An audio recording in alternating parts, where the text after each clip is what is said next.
വിശുദ്ധ മർക്കോസ് എഴുതിയ സുവിശേഷം അദ്ധ്യായം 12 38 മുതൽ 44 വരെയുള്ള വാക്യങ്ങൾ.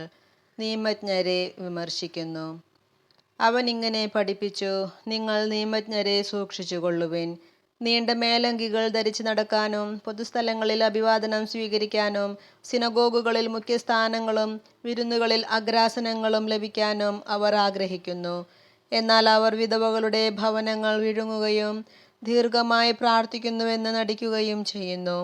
ഇവർക്ക് കൂടുതൽ കഠിനമായ ശിക്ഷാവിധി ലഭിക്കും. വിധവയുടെ കാണിക്ക. അവൻ ഭണ്ഡാരത്തിന് എതിർവശത്തിരുന്ന് ജനക്കൂട്ടം ഭണ്ഡാരത്തിൽ നാണയത്തുട്ടുകൾ ഇടുന്നത് ശ്രദ്ധിച്ചു. പല ധനവാന്മാരും വലിയ തുകകൾ നിക്ഷേപിച്ചു.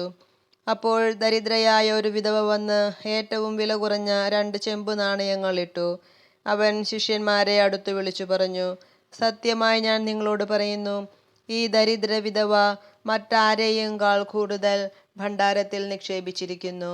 എന്തെന്നാൽ അവരെല്ലാവരും തങ്ങളുടെ സമൃദ്ധിയിൽ നിന്ന് സംഭാവന ചെയ്തു. ഇവളാകട്ടെ തൻ്റെ ദാരിദ്ര്യത്തിൽ നിന്ന് തനിക്കുണ്ടായിരുന്നതെല്ലാം, തൻ്റെ ഉപജീവനത്തിനുള്ള വക മുഴുവനും നിക്ഷേപിച്ചിരിക്കുന്നു. നമ്മുടെ കർത്താവായ മിശിഹായ്ക്ക് സ്തുതി.